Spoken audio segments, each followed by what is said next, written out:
Recentemente, publicamos em nosso Instagram uma enquete para entender dos pais quais são as principais dúvidas com relação ao bilinguismo. Convidamos a Agatha Soares, representante da empresa Anco, nossa parceira em soluções didáticas do curso bilíngue, para responder todas essas perguntas. A Anco é um sistema de aprendizado presente em 14 países, que aproveita ao máximo as ferramentas e a tecnologia e atende aos padrões internacionais de conteúdo e metodologias educacionais.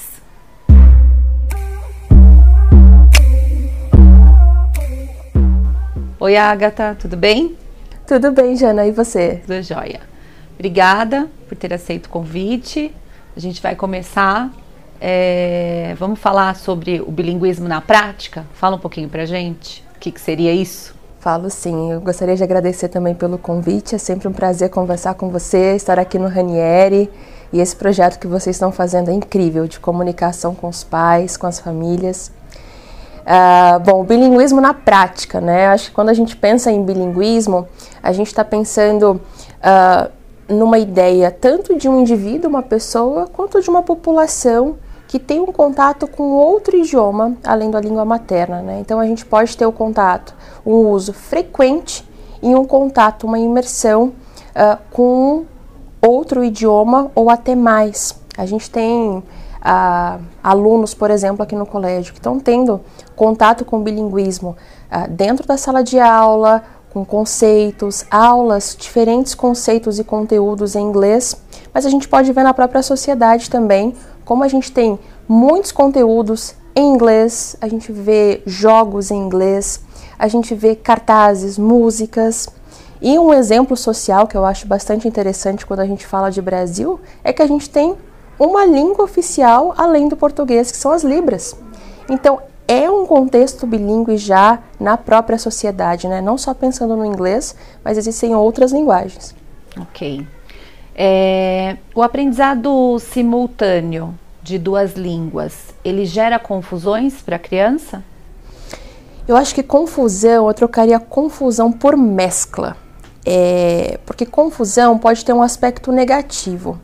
E quando a gente olha para o processo de aquisição de linguagem, é muito comum que a criança faça uma mescla. Por quê? Ela está ainda entendendo alguns conceitos, alguns sentimentos. Então é muito comum que ela traga uma palavra, por exemplo, vai falar de uma cor.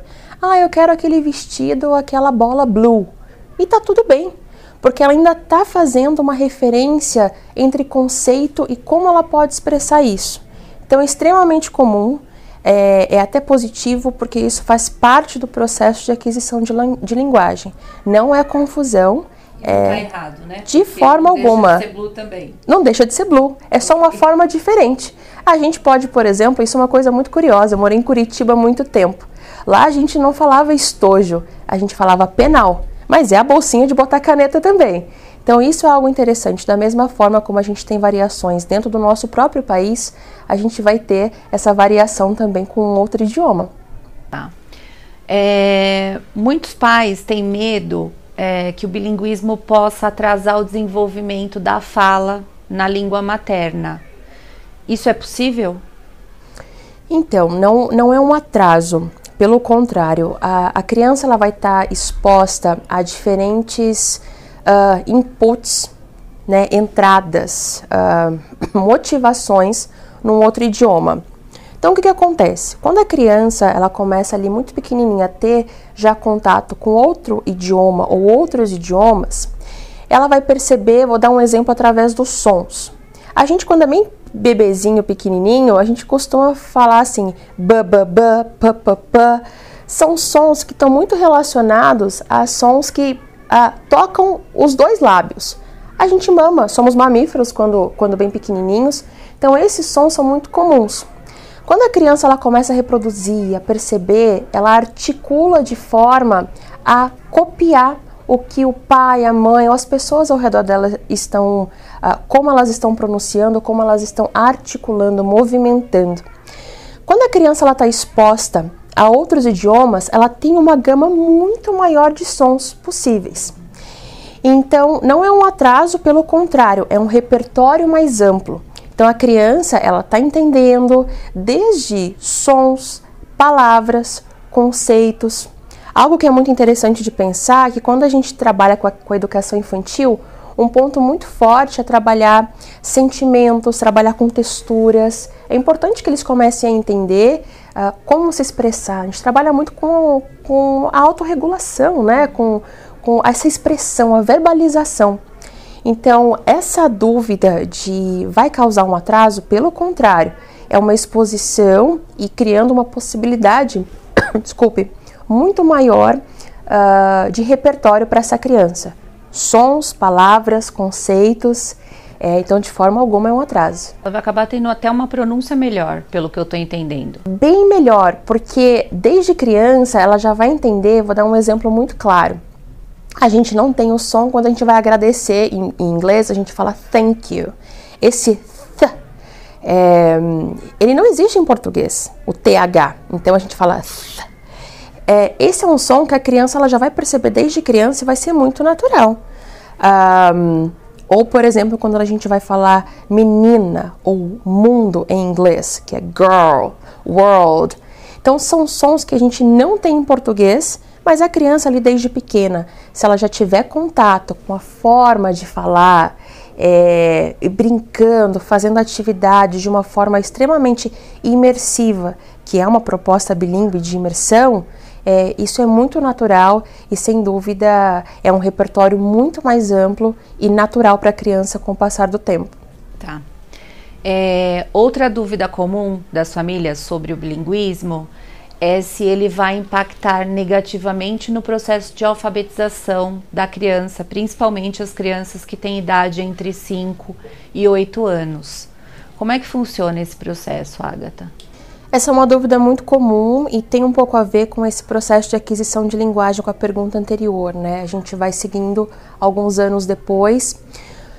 Quando a criança está aprendendo outro idioma e também conceitos em outro idioma, é interessante a gente pensar que esse é um processo em espiral. O que isso significa? A gente tem contato. Pensa numa espiral mesmo que ela vai assim, abrindo, ficando mais ampla. Começa lá no funil pequenininho e vai ficando mais ampla. A gente tem contato com um conceito, a gente tem contato com uma palavra, com uma forma de se expressar e a gente vai ter esse contato de novo. A gente sabe o que é um quadrado quando é criança, ou um triângulo, depois a gente vai aprender lá Pitágoras, a calcular a área, a calcular a altura e diferentes coisas assim. Então, vai ampliando. Então, nesse processo de alfabetização, a criança está em contato com 2 ou mais sistemas linguísticos. Quando a gente pensa num sistema, numa linguagem, a gente vai ter sons, a gente vai ter estrutura. Então, como é que eu formo uma frase, que pode ser diferente, e é diferente quando a gente está se tratando, por exemplo, do inglês. A criança vai ter palavras que ela pode associar e falar de diferentes formas. Por exemplo, aqui, eu estou falando com vocês, eu estou conversando com vocês, eu estou explicando algo para vocês. Eu acabei de fazer uma referência aqui que a gente chama de metalinguagem, né? Um referencial de metalinguística. O que é isso? Eu posso escolher palavras diferentes para expressar algo. Voltando para o ponto da alfabetização, quando a gente tem 2 sistemas distintos, para a gente adulto aqui está muito claro, isso daqui é inglês, isso daqui é português. A criança, ela está juntando tudo aquilo e ela está estruturando. Ela sabe o que ela está sentindo, o que ela está percebendo, a opinião que ela tem, como ela pode expressar aquilo. Então, é um momento que talvez ela ainda não tenha a percepção que é inglês agora, o que é português. Mas com o tempo, é um processo para a gente, para que a criança perceba isso e faça essa distinção. Então, não atrapalha, é muito comum que, não é um problema, é muito comum que a criança mescle, de novo, não vou usar a palavra confusão, mas é uma mescla e é uma transição. E é uma idade, assim, excelente para que a criança vá aprimorando e percebendo como ela possa fazer essa divisão com o tempo. Tá. Uma das perguntas que nos chamou a atenção foi sobre a possibilidade das crianças bilíngues apresentarem dificuldades acadêmicas. Gostaríamos de entender se realmente existe possibilidades desse aluno ter dificuldades acadêmicas ao iniciar o ensino fundamental. Qual é a sua opinião sobre isso? Olha, pelo contrário, entendendo essa pergunta assim, como talvez assim a criança está em contato, e isso é muito bacana da gente entender o bilinguismo hoje em dia, né? Não é como quando a gente estudava inglês lá, que era aula de inglês só. Não, a gente está aqui aprendendo sobre conceitos de física. As crianças estão pequenas ali e já construindo um balão, entendendo um pouquinho sobre a aerodinâmica e no projeto na aula em inglês. Então é um processo imersivo, né? O que é muito bacana que eu vejo aqui no colégio. Então assim, essa dificuldade acadêmica, pelo contrário, de novo eu volto para essa questão que a gente estava conversando sobre a linguagem em si, mas é trazer conceitos. Ela está trazendo conceitos em inglês, ela está aprendendo, então são repertórios distintos. E a criança, claro, ela vai começar a fazer essa distinção. Agora eu estou conversando com alguém, eu vou me expressar em português, mas eu já entendi o conceito. E essa relação é importante, né? Da criança ir percebendo o que é e como ela expressar. A gente mesmo às vezes sabe, estou sentindo uma coisa, mas eu não sei direito o que eu posso, o que é isso. E por isso é importante desde a infância, o trabalho que a gente já faz com a educação infantil e com o tempo, através da linguagem, como expressar. Então, de forma alguma, é um problema ao contrário. São mais repertórios e experiências diferentes para que uma criança, um ser humano ali, ele entenda conceitos. E uma coisa que é muito bacana academicamente é assim, não é simplesmente entender o conceito. Você precisa de criatividade, ter um olhar atento. Quando você aprende uma outra estrutura de linguagem, um outro sistema linguístico, você está desenvolvendo a criatividade, a atenção, a distinção de sons. Então a atenção, ela é muito desenvolvida. Fora as próprias habilidades de escrita, de leitura, de compreensão, o que vai ser muito útil para questões acadêmicas. Não é simplesmente o conceito aprender algo por aprender. Você precisa ter um olhar crítico para aquilo, buscar soluções, ver problemas, criticar. Então, ter o recurso linguístico é algo muito forte. Tá. Segundo estudos, qual é a idade ideal para uma criança aprender a segunda língua, iniciar aí no curso bilíngue, por exemplo? Quanto antes, melhor. Sem dúvida, quanto antes, melhor. A criança, sim. Segundo estudos, até 4 anos de idade, 4, 5 anos, a criança está com o cérebro ali, os neurônios muito conectados, em grande desenvolvimento. Então é uma idade que a criança está ali, uma esponja, entre aspas, no seguinte sentido, de trabalhar a memória, trabalhar com essa criança todo o desenvolvimento, aquilo que a gente conversou há pouco, sobre as articulações. Então ela vai começar a perceber e tá em contato com uma gama tão grande, tão abrangente de conceitos, palavras, musicalidade, expressões. Então, quanto antes, melhor. Assim, já bota a musiquinha lá desde a barriga. Só quero dizer que realmente, a partir dos pequenininhos, é muito interessante porque as crianças estão com os sentidos muito aflorados. O toque, a visão, o ouvido, o paladar. Então, e os projetos com as crianças, eles envolvem todos esses sentidos. Então, quanto antes, melhor. Está muito aguçado, realmente vale a pena. E se ela aprende antes, ela aprende melhor também, né? Porque ela aprende como a língua materna e não com sobreposição. Perfeito. A gente fala muito na ANCO o seguinte, o inglês aqui, ele é uma segunda primeira língua. Pode ser uma terceira, de repente a criança já fala uma outra língua. Mas essa segunda primeira língua, por quê? É um modelo natural. A gente comentou da espiral há pouco, né? Então, é dessa forma. A gente vai trabalhando e se expressando cada vez de uma maneira mais complexa. E isso faz parte do processo. Sem dúvida, vai aprender melhor. Tá. Agatha, quais são os sinais comuns que as crianças apresentam quando elas não estão tendo um bom aproveitamento no curso bilíngue? E como os pais devem agir? Olha, eu acho que essa questão de aproveitamento não diz necessariamente só o bilíngue em si, né? Eu acho que é uma questão assim, às vezes o desenvolvimento, aqui a gente está falando de uma questão bilíngue, mas poderia, por exemplo, ser uma questão sobre matemática, sobre educação física, sobre qualquer outra atividade. As pessoas, elas têm habilidades, tendências a algumas múltiplas inteligências que a gente fala, elas desenvolvem um pouco mais, elas têm uma tendência melhor a algumas inteligências e a outras não. Potencial todos temos de aprendizagem, então, por exemplo, se a gente trabalha com matemática, poxa, vamos para um reforço, ou alguma questão motora, algum desenvolvimento da educação física, alguma questão motora, a gente vai trabalhar fundamentos. Essa é uma característica que a gente também pode trabalhar de maneira individual, e eu sei o quanto é trabalhado aqui com o professor, esse olhar individual para o aluno. Melhor maneira é conversar com a escola, ter um diálogo entre família. Aqui já é um diálogo super bacana que a gente está tendo com a comunidade escolar, mas tratar individualmente, conversar com a criança, conversar com o aluno, e a escola é a melhor pessoa para orientar essa família, porque o professor está acompanhando ali dia a dia, a coordenação sempre está ciente, então esse diálogo eu acho que é a melhor forma para entender qual é o caso ali dessa criança. Acho que essa parceria sempre dá certo, né? Sempre. É uma relação ali desde o início que ela é necessária. Para a gente finalizar, eu gostaria que você contasse um pouco sobre os principais benefícios do curso bilíngue. Ah, perfeito. Olha, eu acho que a gente já falou vários aqui, né?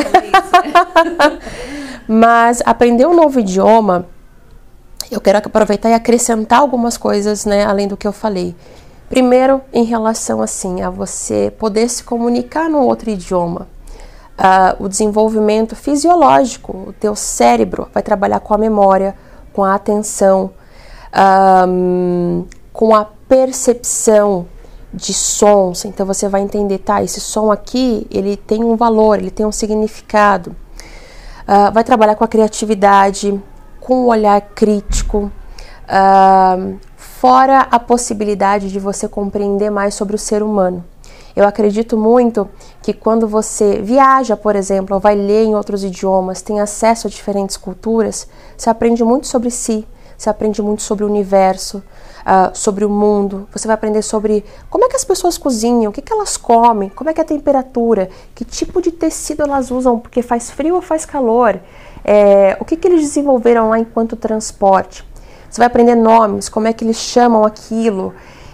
Então toda essa relação é um repertório cultural e eu percebo assim, hoje a gente fala muito no desenvolvimento, não é só aprender um conteúdo, né? A gente está desenvolvendo ali, trabalhando aqui com indivíduos que vão ser cidadãos do nosso Brasil, do universo. Então quando você aprende um novo idioma, você está apto com todos esses recursos a olhar de uma forma crítica para a sociedade, a buscar soluções. E quando eu digo sociedade, não precisa ser um país como um todo, uma cidade. É olhar para si, é olhar para dentro de casa, é olhar para a família, olhar com amor também, porque a gente trabalha muito com respeito, com formas de agradecer, de cumprimentar. Então tudo isso é uma possibilidade assim de você se conectar com o mundo. Então aprender um novo idioma, trabalhar com essas características desde pequeno, é desenvolver realmente, né, um ser humano que é capaz de se comunicar e expressar. É muito positivo. E abre muitos horizontes, né? Muitos hoje horizontes. Em dia. Bom, Agatha, obrigada. Acredito que a gente conseguiu tratar todas as dúvidas aí. Você conseguiu esclarecer muitas coisas para as famílias.